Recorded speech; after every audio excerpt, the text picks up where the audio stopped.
muscle engages. And that's what you want to happen, is to protect the joint. The muscle's got to be engaged around the joint. Okay, so as you're throwing this, just throw it hard, snap, and powerful. High, high, middle, middle, low, low. High, high, middle, middle, low, low. Very fast. Ready? Boost. Okay, so pick a target. Don't just go out. Some of you are going like this. It's going to the outside. Everything's in the center. Okay, high, high, middle, middle, low, low. Center. Ready? Boost. Yeah, much better, much better. Boost. Good job, Sarah. To see you over there. Boost. As you're punching, think of all the difficulties you've had this week. Punch them away. Tired of looking at Zoom on people, having meetings on Zoom, miss the social interaction? Let's get that energy out now and punch it through. Get it out. Ready. Faster and harder. Boost. Okay, so this is not punching. Those are chipmunks. Chipmunks do this. Okay, punching is boom, boom, boom, boom, boom, boom. You don't have to say boom, but that's okay. You ready? Let's do it again. Boost. Good job, Gloria. Boost. Boost. Boost. Boost. Faster and harder. High, high, middle, middle, high, middle, low. High, high, middle, middle, high, middle, low. Faster, harder. Go. Boost. Boost.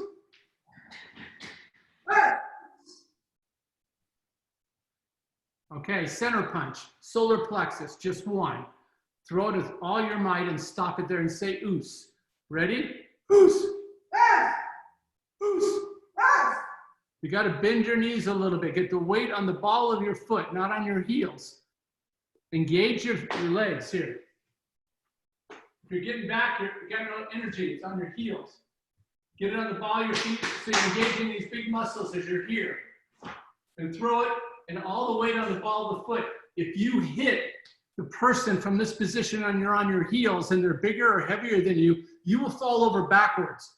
The only way you're going to do that is you're going to drive the ball of your foot into the floor. So actually, your heels come forward as you do it and then lock them down. Because getting that weight forward, you transfer from heel to ball of the foot as you throw this. You want to, if you've skied and you're beginning skiing, they tell you to ski like you're on a pizza or a snowplow. When you're standing in this position, you force your knees out, you put the power and energy on the inner side of the big toe on the top foot. You push out into the floor like you're pushing the floor apart. Simple. It's all in your mind. This is, you can get the stability. So if I'm standing in front of you and you punch me and I push back, are you going to fall backwards? Or are you going to keep your weight forward? Bend your knees, engage the floor, scoop the ground. Ready? Center punch. Boost. Toes in a little bit, Tanner. Boost. Little wider legs, Gloria. Open up just a little wider. There you go. Boost. Boost. Center punch, not to the outside, right in the middle. So it's not going out here, it's here. Boost. Nice, Andrea. Boost. You can see those knuckles are singing. Where are you, Andy? Boost. Boost. Boost. Boost. Boost. Throw it hard. Now throw two. 1, 2. Ready? Boost. Boost. Boost. Boost. Butter. Show.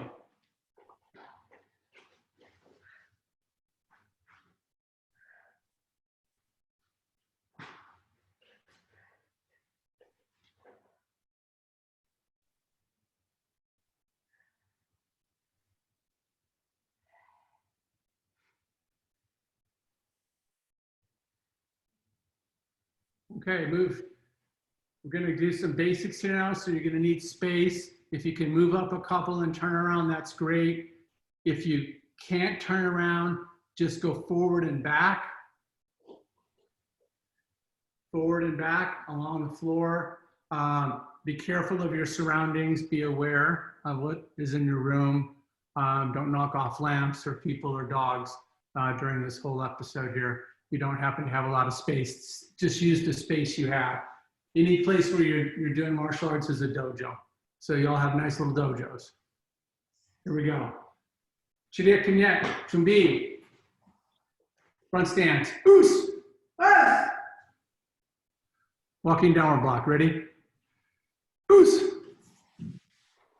Oos. Oos. Oos. Oos. Da, or go back if you can. Oos.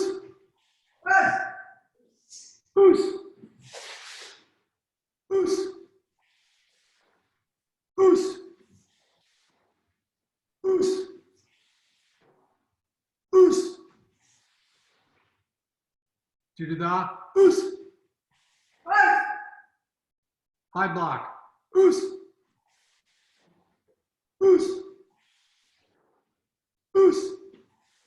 Use your energy, but just go through the motions. This is the only time that you're doing karate all week. Work out hard here. Oos. Oos.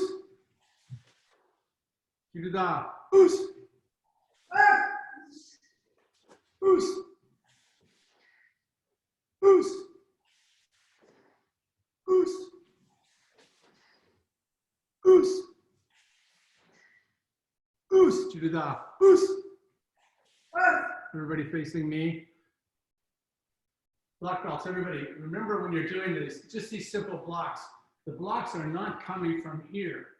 I see many of you just going. The blocks have to be coming from inside up.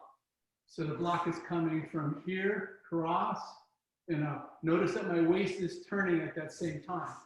So as I'm coming up, it's coming here. I'm punching up and turning. So that's where you get that power. If you try to just lift from this position, what you're going to be getting is only a weak muscle that lifts over your head. Have your elbow against your body and up, and then turn it at the very last minute. 3 more. Oos. Oos. Elbows in. Oos. Nice. Da. Oos.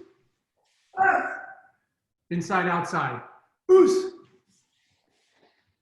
Same thing. Reach around your back pocket. Get a lot of rotation. Like pull the sword out from behind your back. Whatever imagery you want to look at, you got to get that rotation all the way around here and end up in the center.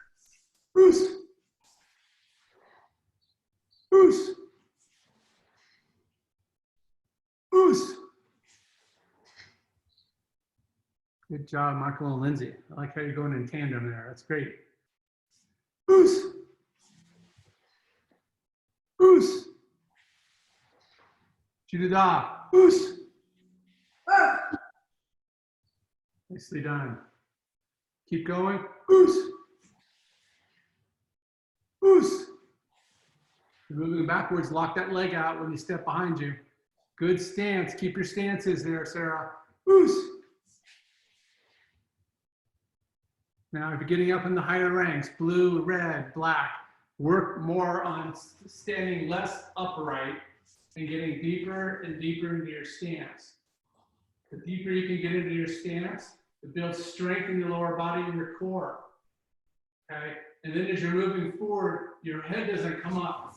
Your legs take it, so your head does not bob like this or like coming up and down. So it moves like this. And I have a deep, low stance, but my head's not going up. So as you're practicing this, this allows you to float. The Japanese in Aikido wear hakaba, which are big skirts, big black skirts. And they wear those so you can't see their legs go up and down, but what they're doing is they look like they're floating along the mat because their head stays still. So they're moving in this position and their head does not come up and down. And what that does is it takes away the ability of their opponent to see them coming at them because of the depth perception. You can see them going up and down and you can see more of the opponent. If you learn to move without your head going up and down by using your legs as a shock absorber, even in these simple basics, what you learn to be able to do is you learn to get to your opponent to close the gap. Why is that somebody during sparring can come right in and hit you? You can't even tell they're coming. And some people you can see from a while away. That's because they're telegraphing signs, either their hands, face, or more importantly, it's this motion. They can see you coming from that motion. And if you keep yourself still, this is where you learn that skill. So we're gonna do outside to inside now. Try to keep your head from going up and down. Use your legs in a deeper stance. Get a workout here. Ready? Loose. Outside to inside. Loose. Loose. Loose.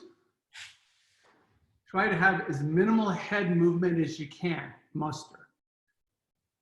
Believe it or not, shaking your head or whirling your head to make it go faster or stronger adds nothing to the technique. So coming like does not matter. All that does is it impedes your ability to see.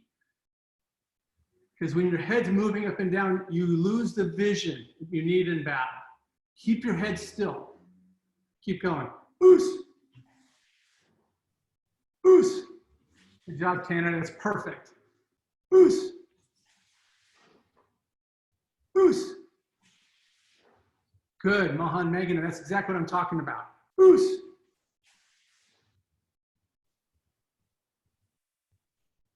Two more. Loose. Loose. Good job. Loose. Fighting stance. Loose. Same thing. As you're moving across the floor, do not telegraph. Do not let the other person see you're coming. If you're moving across the floor and you're doing this upward motion like this, up and down, when you're coming forward, this motion, this gives away that you're attacking. Unless you do that every time and the person can't discern when you're attacking or not attacking, it gives your opponent the opportunity to see. It's like putting up a neon sign that says, I'm coming, when you move and bob. So you want to try to stay in this position. When you're moving forward, you move forward with your head not lifting. And you're just moving forward. I'm keeping myself like I'm floating. If I had Hakama, you think I'm floating across the floor on wheels because I'm not allowing my head to go up and down like I'm locomoting across the floor. So we're going to just do a back fist across the floor. This is going to be your American back fist, straight out and back. Okay? And practice keeping yourself from going up and down on the floor. Pretend like you have a Hakama, you're floating. Ready? Loose.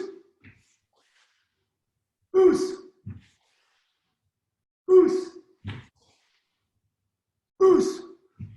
You don't need to move the other hand, and you don't need to move your face when you're doing this. Loose. Loose. Loose. Loose. Judah. Loose. Same thing going back. Loose. Loose. Loose. Loose. Loose. Judah. Loose. Back fist reverse punch. Makes it harder now because what you're trying to do now is you're going to come here and try not to bring your head forward so they see you going forward.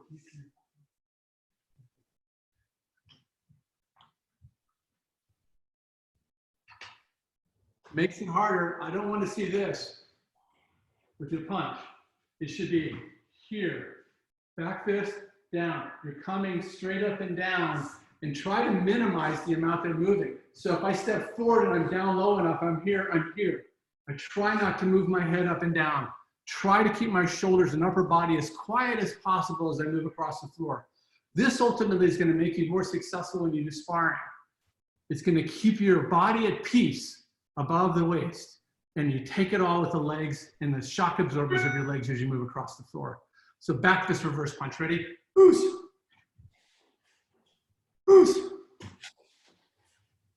Oos. Nice. Nice job. Oos. That's it, Andy. Job, Andrea. Nardone's looking good. Oos. Oos.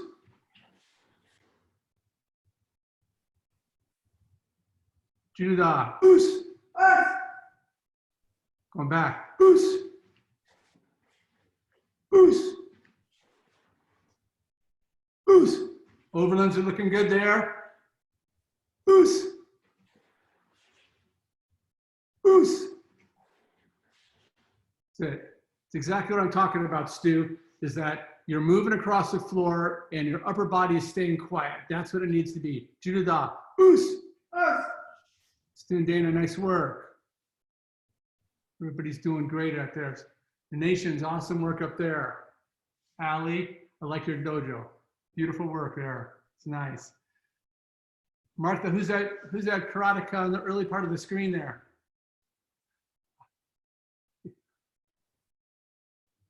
Hi there.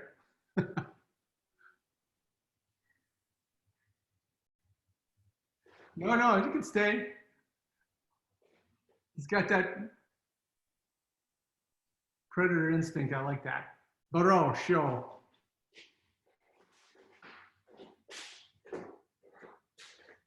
Very nice, very nice. Get some space. I'm gonna do a couple of kata. What I'd like for you to do as your homework is that it's nice that we're doing this, but honestly, I don't know about you, is that I really miss giving you guys a hug. I miss being there with you. I miss interacting and socializing. I miss human touch with you. I miss our culture, our environment that we create in the dojo. I know that you miss that too. So I could, hands up, I can touch all of you, but that's not the same. What you have to do is just keep on going and keep on hanging in there. And do the best you can to continue to practice your karate. And when you practice your kata, practice it for all your people, your group. Practice it for everyone else.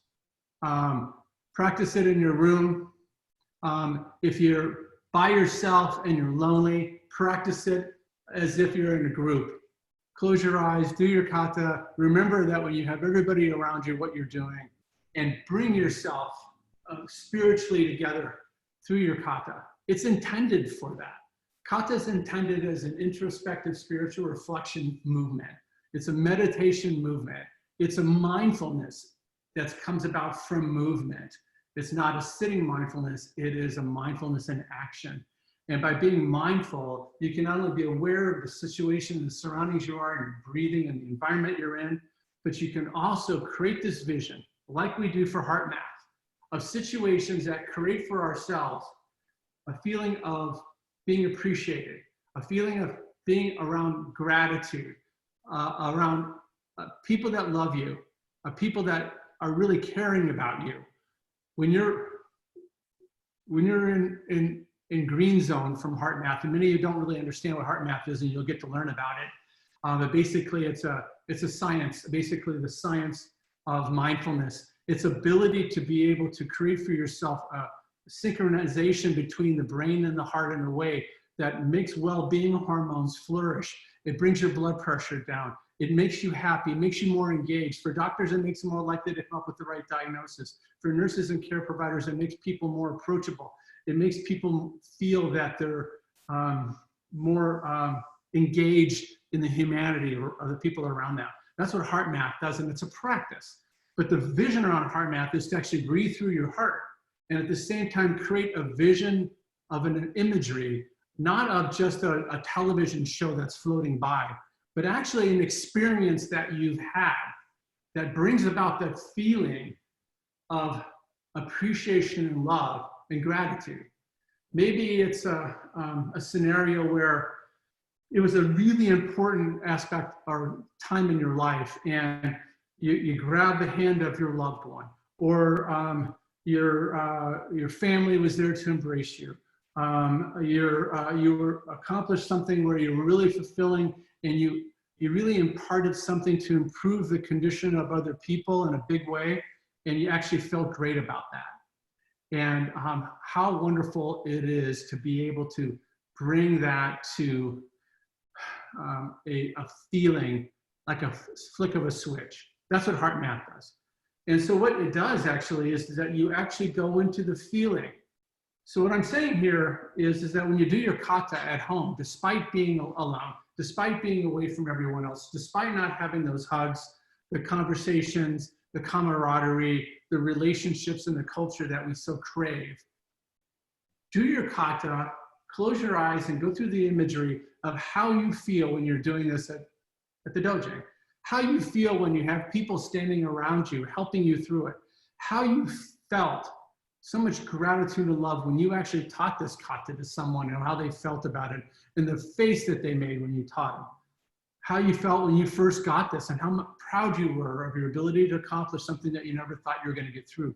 Go back not to that motion picture in your brain, but the feeling, the actual feelings, the texture, the sweat coming down your brow, the smells, some of them not so pleasant in the dojo, but nevertheless, things that bring you into the intimacy of the experience to allow you to have that feeling. And what that does is create green zone for you. And the reason why we feel so good after we've gone to a karate class is because of all of you. It's the people, it's the relationships, it's the good feeling. And you know, if you're able to use the martial arts by triggering that in your brain, by doing your kata and triggering that feeling, this is where it's going to help you day by day, week by week.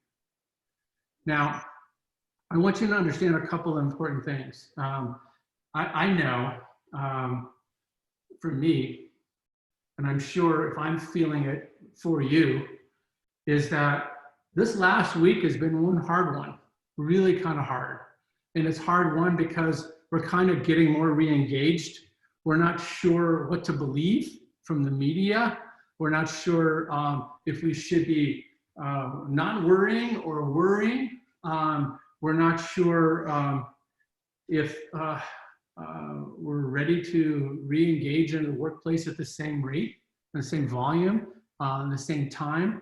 Lots of things have been happening in that surrounding of the workplace that creates a mistrust. And we are all having this issue of inability to trust. If you're on social media and you read something like Plandemic, or you see a video that's out there and you're listening to the so-called, you know, world-renowned professors telling you all of these stories about how the government is totally against us and this is all fake, etc. And then you go on another one, you say, oh no, these people are dying and this is not fake. How do you trust here? I mean, that's really the concern that I think all of us have, is that who do we trust and how do we move forward and believe? Because we are in this surroundings where it's like, good gracious, I can tell you firsthand that this is not fake. I mean, we're working in a hospital and we're seeing people die. It's not fake. I'm talking to colleagues all over the world. People are dying from this at a higher rate than any other thing that we've ever experienced. So whatever you hear, whatever the scenarios are, you know, you really need to make sure that you investigate the truths for yourself before you look online. And here's an example. What are the components of trust? And let me ask someone to tell me that if we were going to use a three-legged stool of trust, what would it look like, each leg? What each leg would look like in a three-legged stool? Who knows the answer? Raise your hand. Raise your hand. Andy, raise your hand. Unmute yourself. Tell us. Go ahead and unmute your computer and tell us what they are. Andy Goldstein. So you have to have competence. Competence. You have to show sincerity. Sincerity. And reliability. Perfect. Thank you, Andy. Those are the three components. You can mute yourself again. The three components that Andy just articulated for us are the foundations for how we as human beings trust people. How does that work? Well, we trust situations, we trust everything by those three things. If one of those is missing, our trust topples over. So the trust we're looking at is, how do we trust here? Are they presenting whatever it is that they're asking us to trust them in a really sincere way? I mean, are they look sincere? Do they feel sincere? Do they seem like they care about us, the listener or the person they're trying to make trust? Do you feel that they're sincerely looking after your concerns by what they're doing? And if the answer is yes, then they keep that leg of trust. Because you're not sincere, people are not going to trust you. So these people online, they all look really sincere. They're in a situation in a really soft-spoken scenario and playing a vulnerable victim in this whole arena, and they become very sincere because all they really care about is all of you. So they grab you in because of the sincerity part of the trust. The second leg, and I think it's the hardest one for all of us to figure out, is that do they have competence in the domain that we're asking for the trust in? Do they really know what they're talking about? And so what you'll see online is that people will go over and overboard to talk about their credentials. And I've done this and this and that, and I'm here and there, and this is what I do every day, and this is who I am. And therefore, you should believe me because I have competence, and therefore, I care about you, and I have competence, so you should trust me. And the third part of it is this, that's the hard part actually, is to try to figure out whose competence is really competent, because everyone is portraying different lines. And they create this little thing called conspiracy perturbation. And what that means is that they say things and they do things that will perturb you to asking questions of things that you thought were pretty solid. And that's conspiracy. It's kind of, what is it that I need to say or do to make you think that what you used to know may not be true? And that might be a different way of thinking around this whole COVID crisis, for example. For example, this is all fake, it's all made up, and the Chinese are trying to take us over. Okay, conspiracy theory.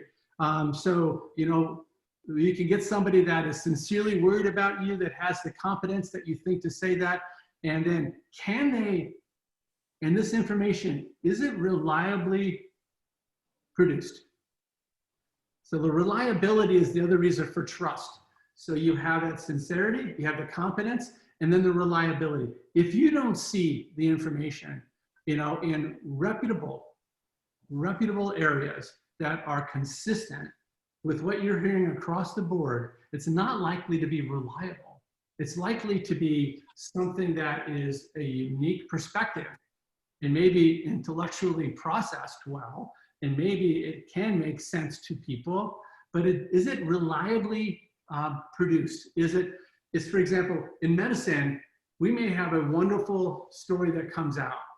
And a perfect example is the hydroxychloroquine for the treatment of COVID, all right? So a paper comes out and it says, we've had successes in treating people with hydroxychloroquine, so we should do that. And even our president says, we should do that because there's some successes. However, in medicine, we know there's this sense of reliability, that you do not change the basic of practice without based on one paper, maybe not even based on two papers. It really needs to be reliably reproduced in the science before it changes the practice. It needs to be reliably investigated for side effects and consequences of disease and the ripple effect of utilizing it before it changes practice. And the trouble is with this particular concern, fear pushed people into using it because of this one paper. They all wanted to believe it, and then they found that it wasn't reliable. So now it's taken off the market, and it's no longer trustworthy to fix the disease.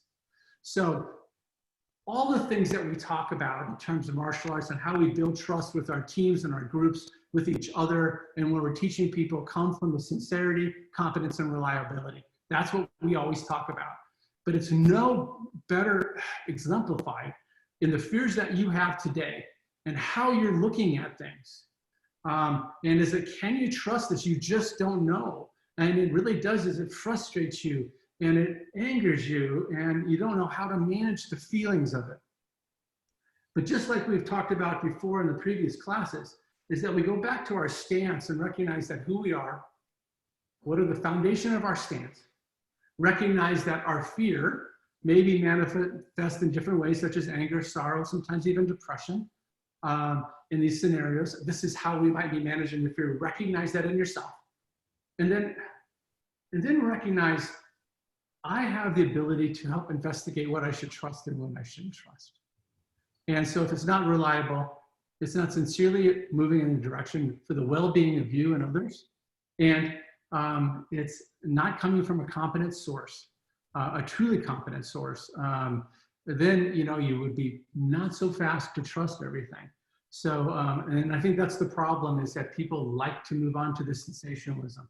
And I don't know about you, but the sensationalism and the negative and the mistrust that's moved through does more to me to tear things apart in my feelings than help me to unite them. And I think what it does is it tears people apart rather than unite them. And I think the frustrations and the negativism we feel by looking at the social media actually creates a problem in how we sleep and how we process, how our body works, how we gain weight or don't gain weight or lose weight. And I think that you'll hear remember from many other stories and discussions that we've had at CHL, is that it's important that you give yourself a break from the news. It's important that you give yourself a break from the social media. It's important to step away from all of those things and just see how you feel. And just like the environment seems to be cleaning up a little bit, the air quality is improving if you look at the pollution in the big cities, and things are beginning to become more natural, so will you if you don't pollute yourself with all of those negative thoughts that come so frequently. And I'm not saying to walk away from the news. I'm saying to be cautious in how you listen to it so that you don't find yourself in a frustration and become diseased, and it creates a problem for you.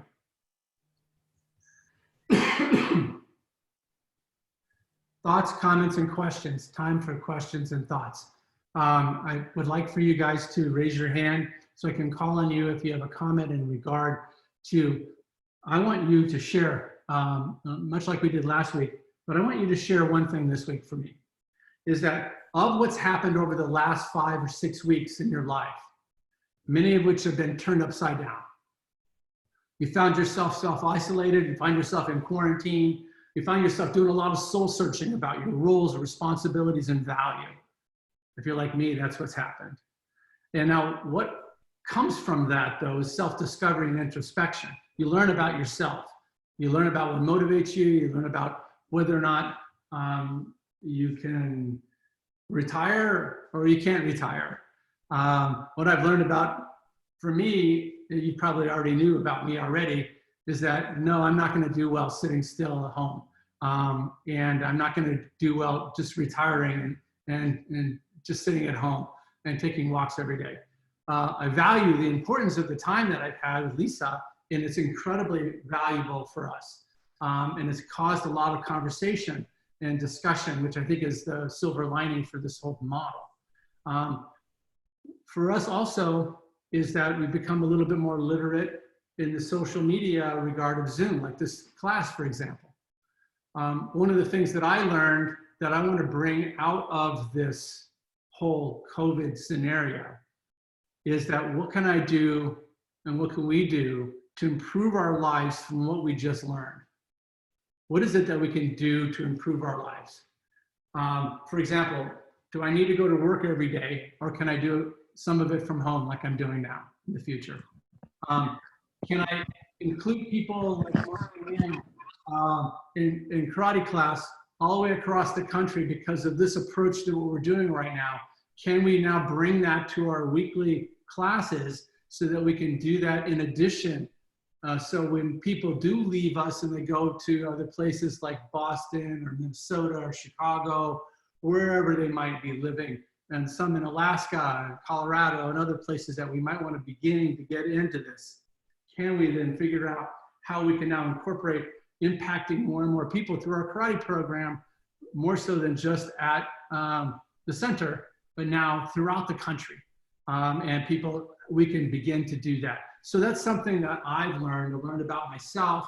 I learned about what we can do something better. You know, we can do it for patients at work. We can do it for a karate program. You know, we might be able to even touch base with our bariatric program with people who live too far away and we couldn't engage them because they live too far away. Now we have this. And this is a whole new model that allow us to continue to engage people and to continue to allow them to train in the martial arts with us, listening to our words and having the opportunity to listen to everybody else's conversation.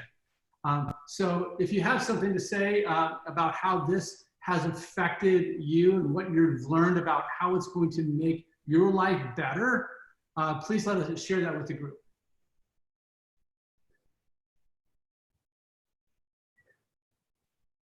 I'll start. Okay, go ahead. Can you hear me? Yeah. Yeah, so thanks for today's message, because as I shared with you guys at the beginning, as we were waiting for people to join, you know, I'm usually a very positive person. It takes a lot to get me down, really. And this week has been really, really hard for me because of exactly what you shared. Too much negative news.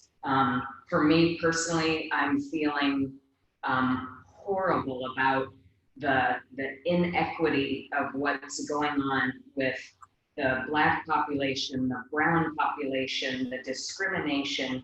It is just maddening, and it's sad, and it's really weighed on me this week for whatever reason. And I shared that I had gotten away from doing my heart math routine every day, and I've gotten back into it. And I want to shout out to Andrea, because for mindfulness, all of those things I'm finding are so, so important for me to keep myself sane and positive and moving forward. And I'm just so grateful to see all these faces of people who are like-minded, trying to help support each other. And it's wonderful. So thank you for that message. I needed that today. Andy? Oh, I was, You're such I was just waving hello to Kelly. Okay. Michael? Hey guys, I just one thing that I've just wanted to share too, that I've noticed in my work too, now that I'm doing a lot of almost everything from home, is you know, it's two things. Is, you know, one, actually creating more of the fluidity in my life between my work and non-work. You know, it's so, you know, we talk about that life harmony and how, you know, we don't want it to be a balance of one or the other. And I think this has actually been a great opportunity for me to feel not guilty about living my life and working at the same time, and maybe going and, you know, spending time with Lindsay or doing this in the middle of the day, you know, maybe when I would be sitting at my office, you know, doing, you know, stuff that I don't necessarily need to be doing right in the middle of the day and I can do later, maybe at night when I, you know, could spend time doing other things. So I think it's been more of a learning opportunity of how it doesn't necessarily need to be a, you know, firm divide between, you know, your work and your life. And so I think that's been really helpful and impactful for me. I encourage you guys to, you know, do the same and not feel guilty about it. Anything else you want to say about what's happened this week? Yeah, it was kind of a big week for Lindsay and I. For those of you who don't know, we got engaged. So it was a very positive week, you know. So we are very, very excited. So if you guys haven't seen any pictures, please go online. There's lots of pictures on there. So. Wave your hand to the screen. Oh, I'm not wearing my ring. That's not part of dojo etiquette. Yeah. Oh my gosh. she's got her ring on. That's so true. Astra's got hers on. I bet Carrie has. Yeah. That's so true. My ring is a secret weapon, so use it. Yeah, that's right. And that work-life balance is actually going to check out wedding venues in the middle of the day and not trying to feel guilty about it. So, that's Any other comments? Raise your hand if you have a comment. If I don't see you, just unmute your phone and start talking. I was going to say that one thing I've missed being around people a lot, and a lot of times I go, oh, I should invite them over, but I never get around to it, or I should meet someone for lunch or for coffee, and then time just gets away from me. But now I feel like I'm not going to do that anymore. I'm going to, once things open up, and say, hey, you know, let's meet for coffee. Let's do it today. Let's do this. Let's not. Don't let the rest of my life kind of preoccupy me, you know? Oh, I've got so much to do. I don't have time for that. I need to make time for that because I haven't been able to do it now and I miss it. Thank you. Anybody else want to share? Can I say something? Yep. Wait. Oh. No, Lisa, go ahead. That's all right. Go ahead. Andrea? So thank you, Kelly, for what you said about the mindfulness. I think for me, that's one of the things I've learned, like you said. I want to keep doing the virtual mindfulness class as well as once we get back together doing it in person. But it's been awesome to have so many people from around the country, you know, and people that aren't actively practicing karate or people that are coming back. And so I think that's a really fun way to stay connected with those people that are spread out. So I'm definitely planning on continuing that if we've got to switch time. I think the other thing I realized though is with my job, I get a lot of people that start to isolate, you know, when they get depressed or when they get anxious. So some people, you know, kind of thought, oh, this quarantine, they were okay at the beginning. And what's been interesting is how many people are starting to realize that they do need that connection in a healthy way. And I think there's a blessing in that, you know, that a lot of people that maybe thought that they were okay and they can go it alone are realizing that, you know, I'm not very good with always remembering the quotes, but it's like, you know, we can always do more than we think we can. We just can't do it alone. And it really has reminded me a lot, like with leading up to the black belt test and all of that. I know I'm a strong person, but there is absolutely no way I could have gotten through that test without every single person that was there with me. And so I think that's been a gift. And I've seen that with my kids. They're forced to socialize with me now. So, you know, they realize they need me a lot more than maybe they thought before. So. Thank you, Andrea. Great ideas. Lisa? Yeah, my comment is Get closer. challenging your assumptions. You know, I could never figure out, we leave the house at 6:15 in the morning, get home between 6 and 7 at night, 5 days a week. How, I can't work out. There's just no way. And with all this PPE, you can't wear makeup to work, which has been a blessing, actually. And you wear your hair in a ponytail, so I don't have to do the whole routine. So my getting ready is cut by 30 minutes. So Mike and I, believe it or not, can get up at 4:30. God bless him, I have coffee, and he gives me 30 minutes to finish that cup, and then we'll go exercise, we'll walk, do whatever for an hour. And then I jump in the shower, get in the car, go to work. And even though I come home tired, I feel like, hey, I started with me and we did a little something. And, you know, today we were gonna kind of just, you know, we got karate and everything, just forget about it. And we're like, no, let's go on our walk. It made us feel so good. So, I mean, for 61 and a half years, I resisted that I cannot exercise and do a 12-hour workday. And that was completely demolished. So that's what we started this week. So I hope it will continue because it makes you feel good when you are with nature and you do a little bit of exercise. Yeah, feel great about that. Thank you for sharing that. That's something that we really learned together. Other comments, what you learned that you're going to bring forward from this into your life as your new normal? Yeah. Allie? Unmute.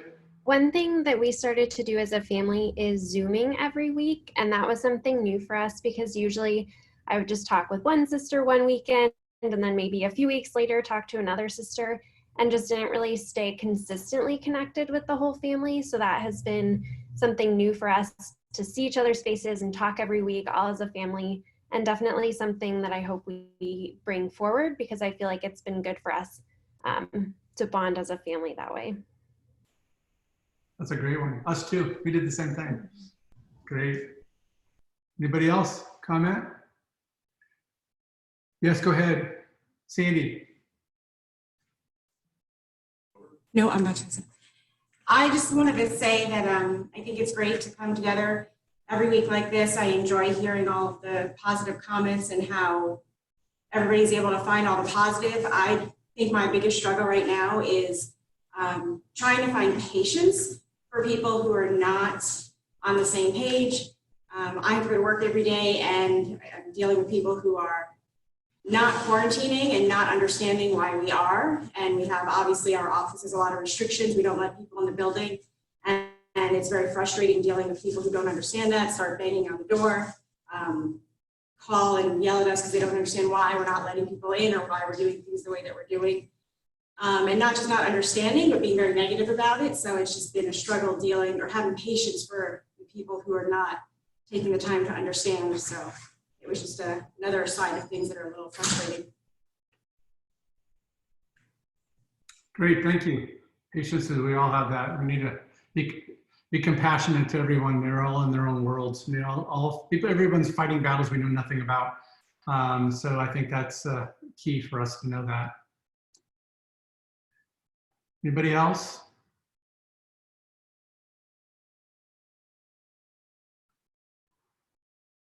Okay, very nice. You all have a great week this week. Any birthdays that we're missing? Yeah. Good. Well, let's all have a wonderful Mother's Day. And thank you to all you mothers. We love you, and none of us will be what we are without you. So thank you for that. Everyone, please be with your mother, either spiritually if she's not here, or in person if you can, or at least by phone, and to let your mother know how much you love her and how much she's influenced your life in a way that has allowed you to grow. And a very, very important aspect of gratitude and appreciation for what you have. So important. So everybody come back to their floors. Chidiyet? To all black belts, Kunyat? To me, Kunyat? Good. Thank you, everybody. Have a great week. And hopefully we'll be back in the dojo before you know it. All right. But don't worry, Martha, we're going to continue to do this so we can keep you here. Thanks, everybody. Thanks again, Kelly, for setting this up for us. We'll see you next week.